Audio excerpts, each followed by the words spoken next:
And we're building it the right way from the ground up. Be patient, Detroit. Rod Marinelli, Marty Morningwig, Jim Schwartz, Matt Patricia, Jim Caldwell.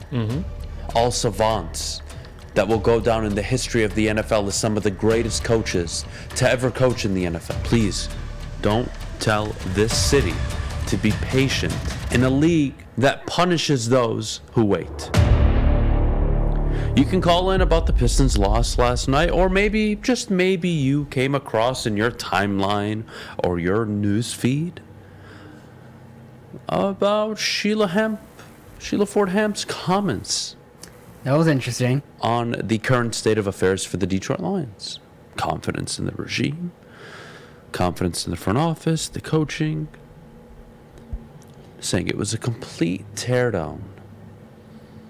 And we're building it the right way from the ground up. Be patient, Detroit. That's the message this morning. That's the conversation we're going to have the whole day. Be patient, Detroit. Be patient.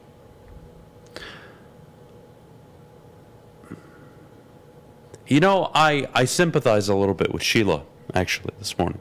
Because if she comes out and says anything, it likely isn't good enough. Right. And if she comes out and says nothing, then she's never available to the public. It's damned if you do, damned if you do, damned if you don't in this situation. Having said that, why would Sheila Ford Hamp come out and clarify all of this right now?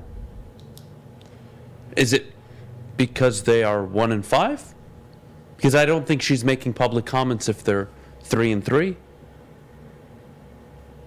I don't think she's making public comments about the rebuild, the teardown, the belief if they're 4-2. So what is it this morning? Be patient, Detroit. Jeff, you need to be patient. I don't care about other situations going on in the NFL. Our situation is so different. In an NFL that is designed mathematically, by inception, it is so designed for you to not only be able to compete, but win your division every 3 years. That's how the NFL works. Be patient, Detroit. We all knew this was a complete teardown. It was always a rebuild. Okay. It's fine. Be patient. 65 years, one playoff win. Be patient. Last division title with Wayne Fontes in the 90s. Be patient. A franchise since the year 2000 that have hired names like Rod Marinelli, Marty Morningwig, Jim Schwartz, Matt Patricia, Jim Caldwell. All savants that will go down in the history of the NFL as some of the greatest coaches to ever coach in the NFL. Be patient. 12 years of a franchise quarterback for the first time since Bobby Lane. 0 division titles, 0 playoff wins. 2 double-digit win seasons. Be patient. Ndamukong Suh, Calvin Johnson. Calvin Johnson, arguably the greatest wide receiver in NFL history. Be patient. Barry Sanders, arguably the greatest running back in NFL history. Be patient. Be patient, Detroit. Stafford was patient. Be patient. Be patient. Yeah, I mean, if you didn't know that, what a word to use. You're the only organization. I mean, that has to be patient. And it's not denying and she brought up the youth also, which I get because it's a fact. I mean, you're relying on a lot of rookies defensively, but I don't think that was the route to go. Excuse me? Wait. What did she say about the team being young?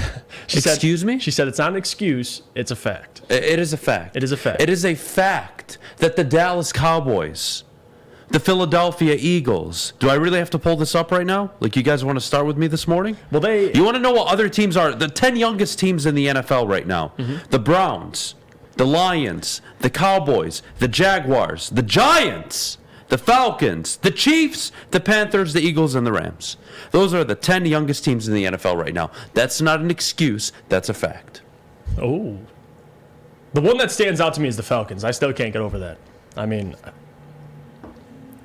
Sheila Ford Hamp, Falcons had again, a complete tear damned if you do, damned if you don't. I'm not going to come out here and criticize her this morning. I'm actually not. In regards to coming out and publicly speaking. But when do you typically see owners that typically are not engaged, and when I say engaged, I mean they're not Jerry Jones every day available for media. When they come out, it's typically for one of two things. To discuss the overwhelming success or overwhelming failure that their current team is putting out. And your football team is 4-18-1 under this regime, under this head coach. Be patient. Be patient. I just gave you the 10 youngest teams in the NFL. You want to make excuses, some situations, 1, 2, 3. I'm only taking into account what she said. I could point out many flaws in me naming those teams. But she said it's not an excuse. It's a fact. This is a young team. The Giants, the Seahawks have 6 rookies starting this year. They do. 6. They do. The Giants have 4. The Jets have 5. Mm-hmm. The Falcons, 3 or 4 off the top of my head. Stop it. Please, don't tell this city to be patient in a league that punishes those who wait. In a league where every 2-3 years you should be able to win your division. Since the year 2000, you know how many divisions the Vikings have won? 7. They will win their 8th this season. That means almost every 2.2 years they're winning the division. The Vikings. The Bears that you laugh at, that I laugh at, that I make fun of, those same Bears have been to a Super Bowl in this millennium, have won multiple division titles, have been to the playoffs multiple times. You guys remember Matt Nagy? Bum of a coach, right? We made fun of Matt Nagy. Division winner. Yeah, made fun of him for drafting Mitchell Trubisky. Winning record with Mitchell Trubisky. Oh.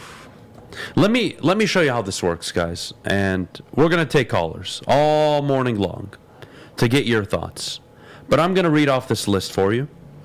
And we're going to go back all the way to 2007, 15 seasons ago. We are going to go over the last 15 years of coaching hires. And I'm going to walk you through every single year and how it's only 1, at most 2 coaches every year that work. And then we're going to compare it to Dan Campbell's coaching class. So shall we start? 2007, Mike Tomlin is named the head coach of the Pittsburgh Steelers. Other notable hires that failed: Bobby Petrino, Wade Phillips, Cameron, Lane Kiffin, Norv Turner. Failed. The only other success from that staff was Ken Wisenhunt, who led the Cardinals to a Super Bowl. Mm-hmm. Didn't win it, but got to the Super Bowl. 2008, John Harbaugh, the only quality hire that year out of 4 hires. Jim Zorn, Tony Sparano, and Mike Smith, all failures. 2009, Rex Ryan, Jim Schwartz, Jim Caldwell. Caldwell got to a Super Bowl with that Colts team, so I can't knock him there. But Raheem Morris, Jim Mora, Mike Singletary, Steve Spagnuolo, Tom Cable, Todd Haley, Josh McDaniels, Eric Mangini, all failed. Next year, 2010, Pete Carroll was hired. The only other good hire was Washington, who hired Mike Shanahan, who had RG3. They made their run, and then it all flaked out. It was still a failure in the end, but he at least gave you one good season. 2011, Jim Harbaugh and the Niners. The only hire that worked out in 2011. 2012, Chuck Pagano, the only hire that worked out in 2012 out of the 7 coaches that were hired that year. 2013, Andy Reid and Bruce Arians, 2 out of the 8 head coaches hired that ended up working out. 2014, Mike Zimmer, Bill O'Brien, division winners, playoff winners. 2 out of the 7 coaches that worked in that hiring class. Gary Kubiak, Super Bowl winner with that Denver Broncos team. Rex Ryan and the Bills failed. Todd Bowles and the Jets failed. Jack Del Rio and the Raiders failed. Jim Tom Sula and the Niners failed. All of it failed. Dan Quinn, the only other one that had success, got his team to a Super Bowl.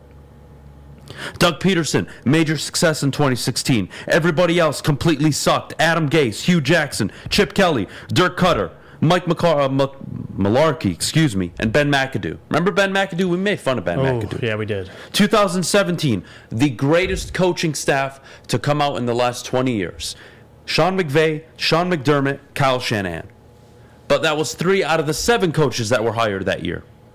Mike Vrabel in 2018 with Matt Nagy, who was a winning coach, and that is it. Steve Wilkes, Matt Patricia, Frank Reich, Pat Schumer, John Gruden. All suck. Hasn't worked out. 2019, Bruce Arians with Tampa Bay. He gets the benefit of the doubt because of Tom Brady. But regardless, Matt LaFleur, Cliff Kingsbury, Zach Taylor, Brian Flores to an extent. There you go. Not bad. Not a bad list. Now we get into the fun stuff. 2020, 2021. Let's skip 2020. In Dan Campbell's hiring class, how many of those coaches have worked out? And I'll ask you, Nick Sirianni? Yeah, it's working out. Interesting. Brandon Staley? I'm on the fence about Yeah, him. a little shaky. Robert Saleh? So far, yes. Showing progress. I wouldn't say he's worked out, but showing a lot of progress. He's working out so far. He's working out so You far. can still change that. Arthur Smith? Yes, so far. A lot of people are impressed with the job he's doing in Atlanta, given how young they are, how bad they are. Complete teardown. They're still finding a way to win games. Oh, a teardown? Excuse me, I didn't know that. Yes. If you didn't And then you have Urban Meyer, David Culley, and Dan Campbell, the 3 coaches that have won the fewest games between them among the rest of the coaches. Every year, there's 2 coaches at most, some years 3, special years, but 2 coaches at most that work out. If you had to bet your money on 2021, I would go Nick Sirianni and Robert Saleh, although I really want to give the nod to Arthur Smith. Nobody's talking about Dan Campbell working out in Detroit. And more coaching classes will go on, and next year there will be a batch, and the year after, and he'll still be here winning 4 games, and everything's okay. And we just have to be patient.